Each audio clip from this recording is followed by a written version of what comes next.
আমি গুনাহ ছাড়ার জন্য ইনশাআল্লাহ ৫ ওয়াক্ত নামাজ পড়তেছি, কিন্তু তারপরেও গুনার কাজ ছাড়তে পারতেছি না। এখন করণীয় কি? গুনার কাজ ছাড়তে পারছেন না, ৫ ওয়াক্ত নামাজ পড়ছেন, মাশাআল্লাহ। ইন্নাস সালাতা তানহা আনিল ফাহশাই ওয়াল মুনকার। নামাজটাকে একটু সুন্দর করে পড়েন ভাই। কিরকম সুন্দর করে পড়েন?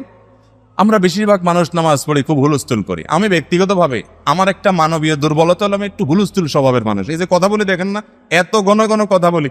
অন্য বক্তারা ১ ঘন্টায় যত কথা বলে আমি আধা ঘন্টা তার চেয়ে বেশি কথা বলি, কারণ আমার মুখ এত বেশি চলে। এই যে তাড়াহুড়া করার একটা বদস্বভাব আমার মধ্যে আছে। এরপরও আমি মসজিদে দেখি যে আমি তাড়াহুড়া করে নামাজ পড়ার আগেও দেখি ম্যাক্সিমাম মুসল্লির আমার আগে নামাজ শেষ। আমি চিন্তা করি হায় হায়, এরা তো আমার চাইতে মাশাআল্লাহ আরো অ্যাডভান্স দেখা যায়। ভাইয়েরা আমার, নামাজকে সুন্দর করার চেষ্টা করতে হবে। নামাজকে সুন্দর করার চেষ্টা করবে। কোনো মানুষকে যদি দেখেন তার নামাজটা খুব ধীরে ধীরে, রুকুতে অনেক সময় দিছে, সহজে উঠে না, রুকু থেকে উঠে সোজা হয়ে দাঁড়ায় অপেক্ষা করছে অনেক সময় ধরে, আস্তে করে সিজদা গেছে, হুলস্থুল না, সিজদা গিয়ে আবার অনেক সময় ধরে সিজদা করে, সিজদা থেকে আস্তে করে উঠছে, শ্রদ্ধা করে আল্লাহর সামনে নিবেদন করছে, সোজা হয়ে টান টান হয়ে বসে অপেক্ষা করছে আস্তে আস্তে, এরপর আবার আস্তে করে সিজদা যাচ্ছে। এই লোকটাকে পাইলে একটু জড়ায় ধরবেন, কারণ এ হলো আসল নামাজি, ১ নম্বরের নামাজি, এ ক্লাসের নামাজি। এরকম নামাজি অনেক মসজিদ আছে, গোটা মসজিদে একজনও পাওয়া যায় না, অনেক মসজিদে ১-২ জন পাওয়া যায়। আমি ব্যক্তিগতভাবে এরকম কিছু মানুষকে চিনি, আমার বন্ধু বান্ধবের মধ্যে, যে বলছে জেনারেল লাইনের অনেক মানুষ আছে, এরকম অনেক মানুষ আছে আমার কাছে। নাম বললাম না, নাম বললে আপনারা সবাই চিনবেন, সারা দেশে মানুষ চিনবে, সারা দেশে মানুষ চিনবে, কিন্তু নাম বললাম না। এরকম ভাইয়ের আমার আছে, জেনারেল শিক্ষিত মানুষ, ব্যবসায়ী মানুষ, মাদ্রাসার বারান্দাও যায়নি, কলেজ ইউনিভার্সিটিতে পড়ছে। আমি নামাজের দিকে তাকায় দিকে, আরে আমিও তো এত সুন্দর করে নামাজ পড়ি না। আমি অনুপ্রাণিত হই যে মাশাআল্লাহ, তাহলে আরো সুন্দর করে আরো আস্তে আস্তে নামাজ পড়বো। যে তার ২ রাকাত নামাজে 10 মিনিট টাইম লাগা, দুনিয়ার মিটিং সিটিং ব্যবসা বাণিজ্য সব বললে যাক, নামাজে কোনো ছাড় নেই, কোনো তাড়াহুড়া নেই, কোনো হুলস্থুল নেই। তো আপনি যে গুনাহ থেকে বাঁচতে পারছেন না, নামাজটাকে এইভাবে পড়েন, ইনশাআল্লাহ দেখবেন অপরাধ এবং পাপের প্রবণতা থেকে আল্লাহ তাআলা আপনাকে বাঁচাবেন। নাম্বার ২, প্রেসক্রিপশনের দ্বিতীয় আইটেম হলো আপনি গুনাহের পরিবেশ থেকে সরে আসবে। আমাদের অনেক ভাইয়েরা গুনাহ ছাড়তে চান, কিন্তু গুনাহের পরিবেশ ছাড়তে রাজি না। টেলিভিশনে খারাপ জিনিস দেখে, হাতে তসবিহ আছে, টিপতে টিপতে বলে আস্তাগফিরুল্লাহ আস্তাগফিরুল্লাহ আস্তাগফিরুল্লাহ আস্তাগফিরুল্লাহ। উনি আস্তাগফিরুল্লাহ পড়ে আর তাকান হচ্ছে টিভির দিকে, ভূতের দিকে। তো আপনি চোখে জেনা করতেছেন আর বলতেছেন যে কত খারাপ দেখছো, নাটকের নামে এসব বদমাইশি, আস্তাগফিরুল্লাহ, ও তাকারিস। তো আপনি ফেসবুকে মেয়েদের আইডিতে, মেয়েদের পেজে, আজেবাজে পেজে আপনি অ্যাড আছেন, যুক্ত আছেন, ফলো করে রাখছেন, লাইক দিয়ে রাখছেন, সেখান থেকে খারাপ জিনিস আছে, দেখেন, দেখে দেখে বলবেন হা, গুনাহ থেকে বাঁচতে পারি না, হুজুর কি করবো? ভাই আমার, গুনাহের রাস্তা বন্ধ করে দিতে হবে।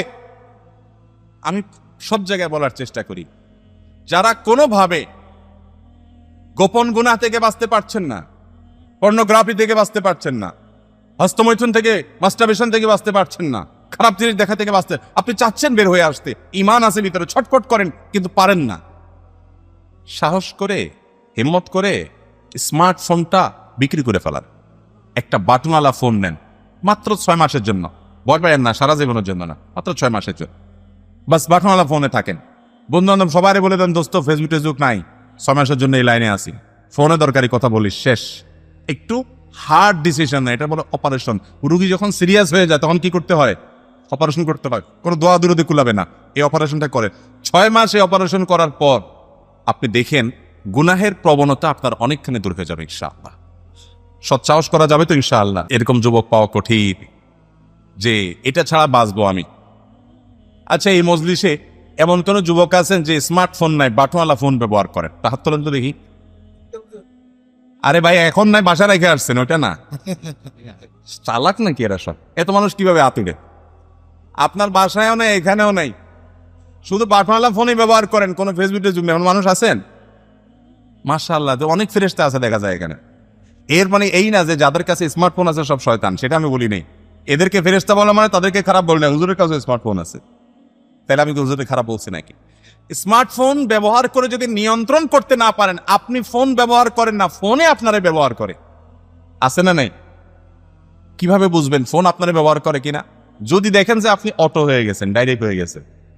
অটো আর ডাইরেক্ট হওয়া বুঝেননি, মানে মোবাইল যে টিপতেছেন, এই আঙ্গুল দিয়ে টানতেছেন টানতেছেন টানতেছেন, মনে হয় আপনার কিছু হারাই গেছে, মাইলকে মাইল চলে যাইতেছেন আপনি এইভাবে। আঙ্গুল এটা আমার মনে হয় যদি অনুবীক্ষণ যন্ত্রযন্ত্র দিয়ে দেখা হয়, আমার মনে হয় দেখা যাবে আঙ্গুলের এই অংশ বেশিরভাগ যুবকের ক্ষয় হয়ে গেছে।